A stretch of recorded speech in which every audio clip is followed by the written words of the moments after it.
Hi, everyone. Welcome to our Facebook Live. In the room with me today, I have Mayor Robinson, Kylie Miller with the Iowa Lakes Corridor, and Jared Elbert, our Parks Director. And each one of them are going to give a brief update of things that are going on both in the community and on the state and federal level as it relates to business assistance. And then we'll take some questions from you all. We do have some that came in overnight and people who have called, so we'll try to get those answered. And with that, I'm going to turn it over to Mayor Robinson.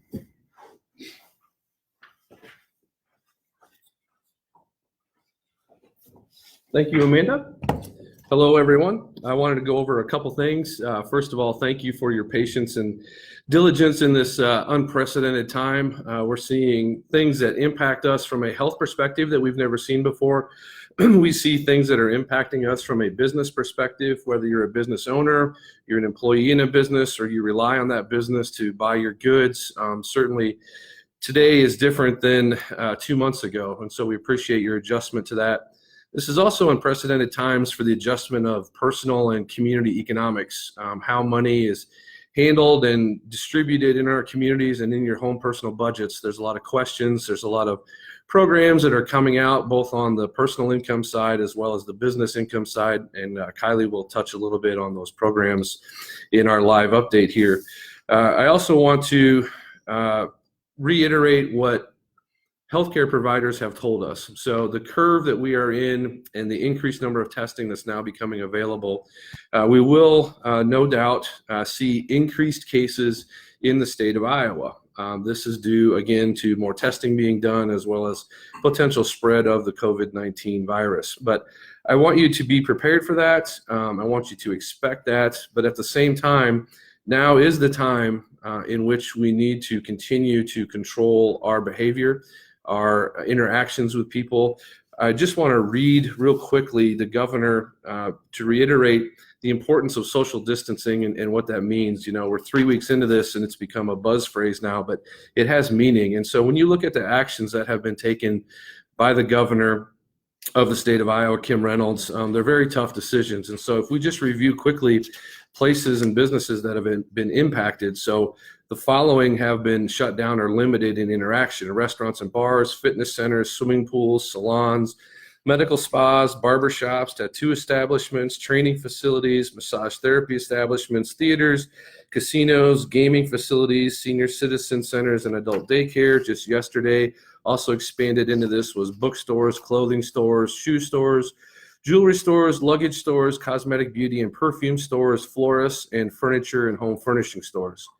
Mayor, why did you just read that list? I read that list so that we understand the importance and the impact of why those bans have been put in place and those closures have been put in place. It's to limit the connectivity that we have to people to reduce the potential spread of the virus.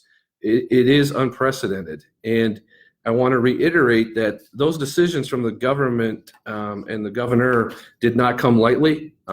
They're serious, and I would encourage all citizens to take that data and use that as a reminder that in our own personal lives, we need to reduce our connections with people. Also, the governor stated, while we're not in an official shelter-in-place state, there are states who are, we're not yet, but she recommended that unless you are going to get something essential, so you're going to an essential job because you're still up and running, you are going to the grocery store because it's essential that you have food, please stay at home. You can still go outdoor to recreate. Jared's going to touch on that with our Parks Department about some suggestions, but I want to reemphasize what the governor has said. Please stay home. Stay home unless you absolutely need to go out, okay? What I want to close with in my opening comments is Bill Bumgartner's letter from the Spencer Hospital. I want to read just a portion of that. Bill has dedicated his life to healthcare, and his words are very meaningful. And this was published yesterday, I believe, but I just want to reiterate to our citizens out there, as Bill says, you can best support local healthcare professionals, some of who you are friends and neighbors with, by practicing social distancing. With the exception of essential life activities, such as grocery shopping or significant medical activities, please stay home. Some in public life are suggesting it's time to reconsider the necessity of social distancing. Reject that. As your mayor, I absolutely support what Bill has said, and I would agree with that, and I would reiterate that. Unless it is essential, please stay home. And as we get further into this, we'll know more, and we'll know when to move the dial so that we can have a little more of our selected freedoms and movements back. But at this time, please take this seriously, and please practice social distancing and only travel outside of your house for essential items. And I believe, is Kylie next? All right, Kylie Miller with the Iowa Lakes Corridor.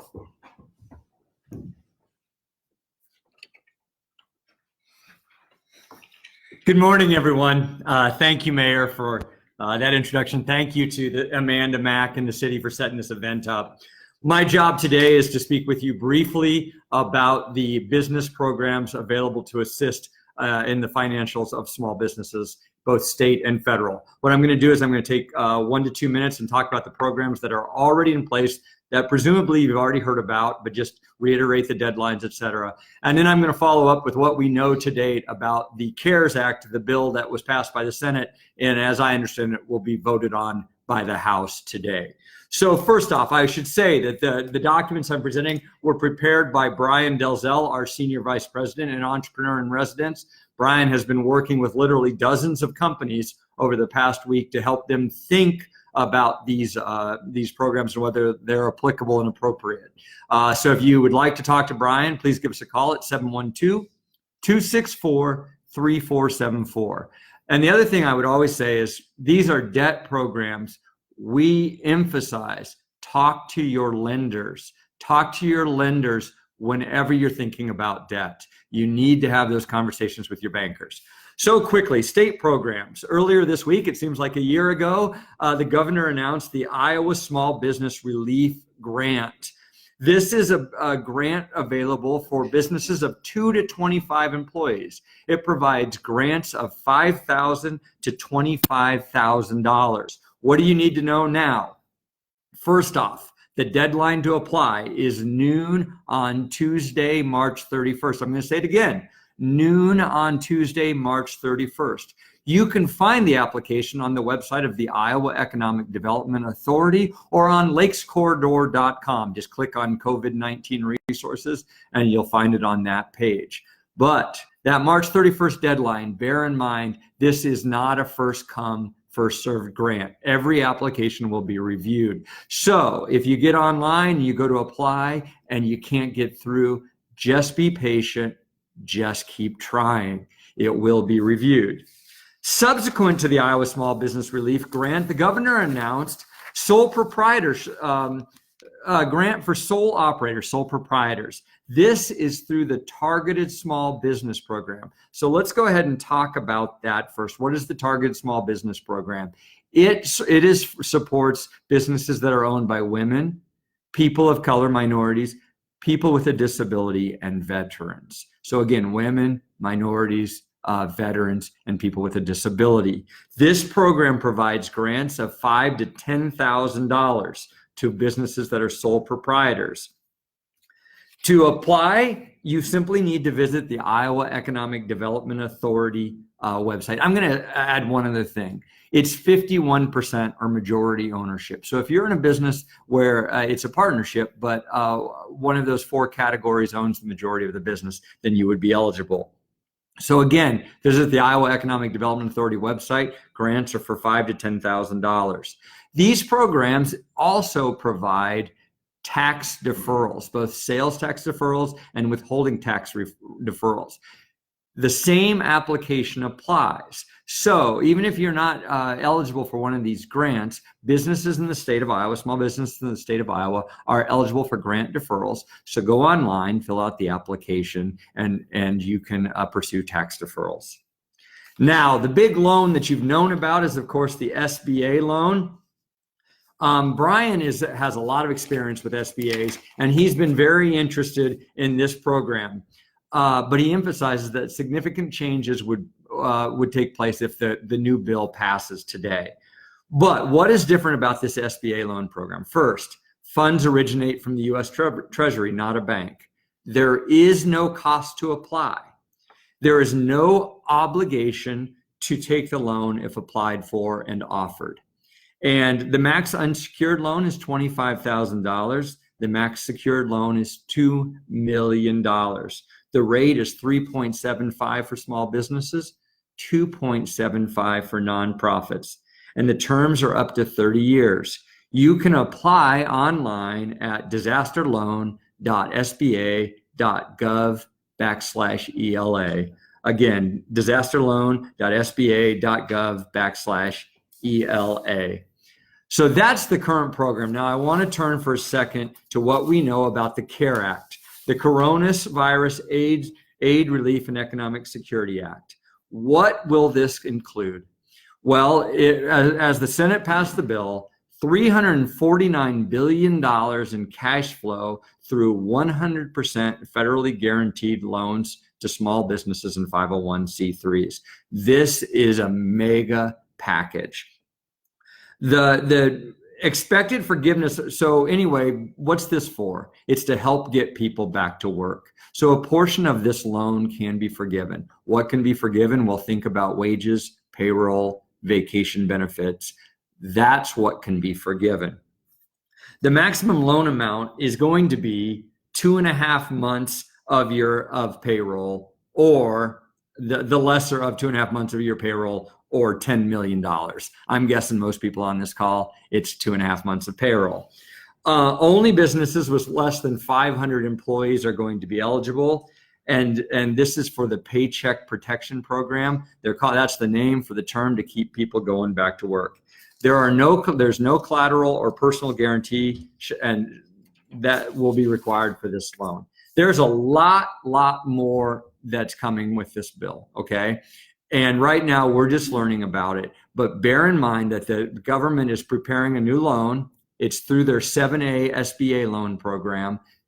It passed the Senate earlier this week. It's going to be voted on the House, and it would provide dollars for your business potentially to weather this storm and to help bring people back to work. So again, that's what's going on.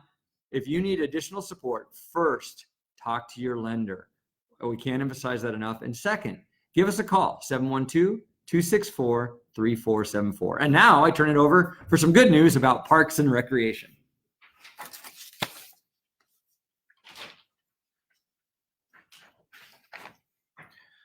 Thanks, Kylie. Good morning, everybody. We're just going to talk a little bit about how to kind of social distancing in public parks and our trail system. I know it's kind of a challenging time and people want to get out to relieve some stress and stuff. So we'll just kind of address what we'll probably see out in the parks department. As far as social distancing and public parks and trails, do not use any of the parks if you're exhibiting some of those symptoms. We recommend that you follow the CDC guidelines on personal hygiene before visiting those parks, washing your hands, that sort of thing. Be prepared for limited restroom access. We have currently closed all our public bathrooms in our parks. We still have porta potties out there. Those are being cleaned once a week, but I recommend that you make arrangements before leaving the house and using the trail system. We currently have turned off all our water fountains, so please bring your own water bottles, Gatorade, things like that. And also take any trash or water bottles with you to limit the exposure of our staff picking those up. You'll see other people on those trails. Please share the trails with the other patrons, other users. Warn them of your presence as you pass them. Try to keep that recommended distance of 6 feet from other people at all times. In an effort to slow the spread of the coronavirus, we have closed our campground facilities as well as our permanent public bathrooms. Shelter house rentals are not being taken at this time. As of this morning, we also have closed our skate park in an effort to slow that spread. For playground equipment, at this time, we recommend that you do not use playground equipment as we do not have the capability, nor do we have the guarantee that will be 100% sanitized after people use that.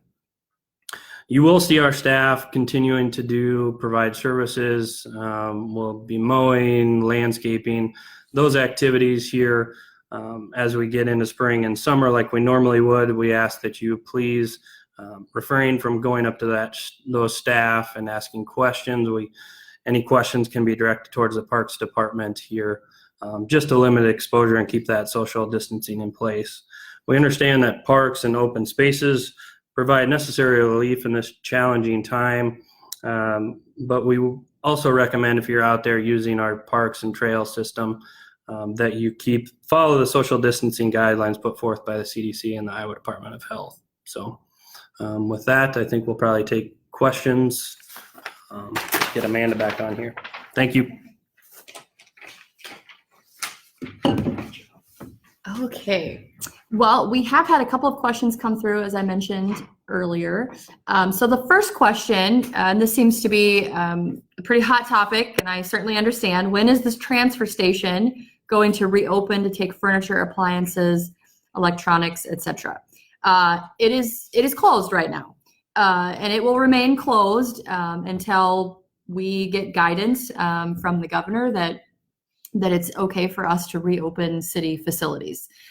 We have had discussions internally about, perhaps later this spring, early summer, we can provide some additional options to the public who have appropriately stored these things in their homes over the winter and over this time. But right now, it's closed.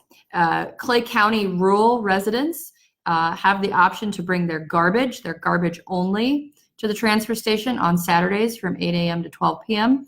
And we are continuing to practice the, social distancing and only 10 people at the facility at a time. We'd like you to remain in your cars until it's your turn to drop your garbage off. The second question that we have gotten, should we be prepared for everything to be shut down? I'd like to reiterate what the mayor said earlier when he spoke about the governor's words. It's up to all of us right now to stay home unless it is an essential trip out of your house.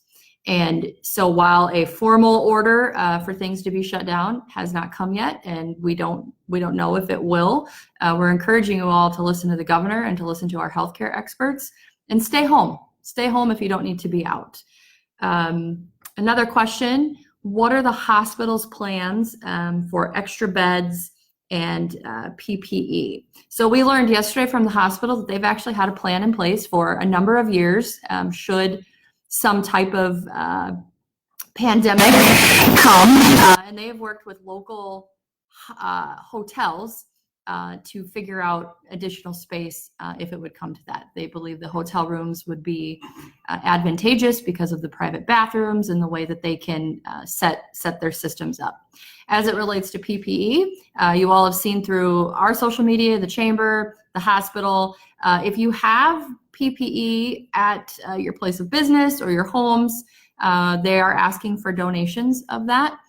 So N95 masks, gloves, things of that nature. You can contact the hospital directly and they'll let you know how to get it to them. So other questions? I haven't seen any pop up on our feed yet. So if you have a question, now's the time. You can just submit it through the comment section. Otherwise, we'll turn it back over to the mayor. If you want to get back on screen and share some more information with us.